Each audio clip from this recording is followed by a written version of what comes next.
Assalamualaikum warahmatullahi wabarakatuh. Kami dari kelompok 11 akan mempresentasikan isu-isu keuangan dalam implementasi yang beranggotaan saya sendiri Melani Artika dengan NIM 2061043. Saya Rehatul Janna dengan NIM 2061009. Saya Dita Karisma Putri dengan NIM 2061070.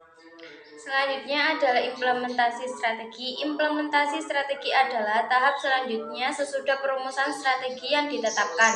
Implementasi strategi pada perusahaan diharuskan menetapkan sasaran, membuat kebijakan, motivasi karyawan, dan mengalokasikan sumber daya, sehingga perumusan strategi dapat dilaksanakan. Implementasi strategi mencakup pengembangan budaya yang mendukung strategi, penciptaan struktur organisasi yang efektif, pengarahan kembali usaha-usaha pemasaran, penyiapan anggaran, pengembangan dan pemberdayaan sistem informasi, serta menghubungkan kinerja karyawan dengan kinerja organisasi.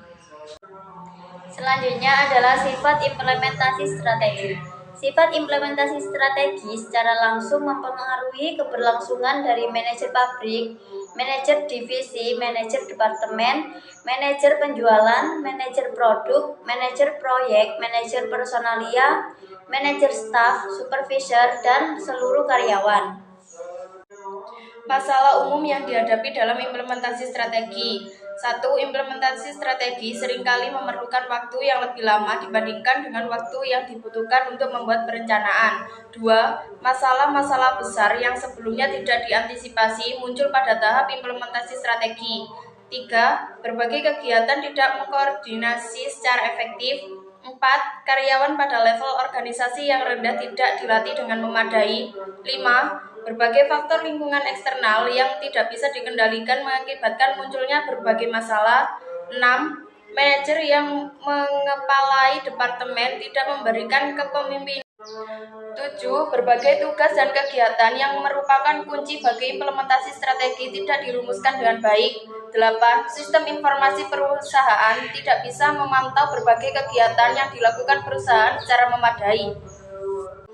Faktor yang menghambat keberhasilan eksekusi strategi. 1. Para manajer terlatih untuk membuat rencana tetapi tidak terlatih untuk mengimplementasikan rencana. 2. Para manajer puncak berusaha memiliki keyakinan bahwa implementasi strategi akan dilakukan oleh sumber daya manusia perusahaan yang tingkatnya berada di bawah mereka.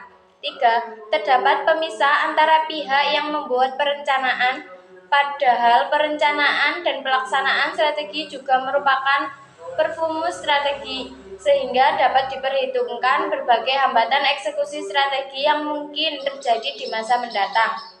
4. Para manajer seringkali memandang eksekusi strategi sebagai tindakan atau langkah tunggal dan tidak melihat sebagai proses. Padahal eksekusi strategi merupakan serangkaian aktivitas internal perusahaan yang terintegrasi dan proses selama waktu pelaksanaan eksekusi strategi. 5. Eksekusi strategi membutuhkan lebih banyak orang untuk dilibatkan dan dibandingkan pada saat penyusun strategi.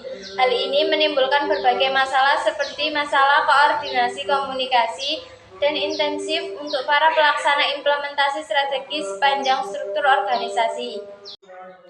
Selanjutnya adalah keputusan permasalahan keuangan. Yang pertama, memperoleh modal dengan hutang jangka pendek, hutang jangka panjang, saham preferred atau saham biasa. Yang kedua, menyewa atau membeli aset-aset tetap. Yang ketiga, menentukan rasio dividen payout yang tepat. Yang keempat, untuk menggunakan FIFO atau pendekatan akuntansi nilai pasar. Yang kelima, untuk memperpanjang periode piutang. Yang keenam, untuk membuat suatu presentase diskon tertentu pada akun-akun dalam periode waktu yang ditentukan. Yang ketujuh, untuk menentukan jumlah kas yang tersedia di tangan. Proyeksi laporan keuangan. 1.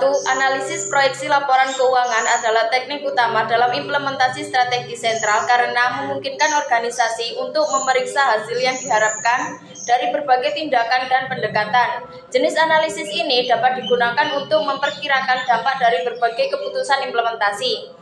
2. Proyeksi laporan keuangan dan posisi laporan keuangan memungkinkan organisasi menghitung rasio keuangan untuk proyeksi berbagai skenario implementasi strategi. Ketika membandingkan dengan tahun-tahun sebelumnya dan dengan rata-rata industri, rasio keuangan memberikan pengetahuan berharga mengenai kelayakan berbagai pendekatan implementasi strategi. Anggaran keuangan. Anggaran keuangan financial budget adalah dokumen yang memperlihatkan secara terperinci bagaimana dana dapat diperoleh dan dibelanjakan untuk periode waktu yang ditentukan. Pada dasarnya, anggaran keuangan adalah sebuah metode untuk menentukan hal yang harus dilakukan untuk menyelesaikan implementasi strategi dengan sukses. Sekian presentasi dari kami untuk memenuhi tugas ujian akhir semester mata kuliah Manajemen Strategi. Wassalamualaikum warahmatullahi wabarakatuh.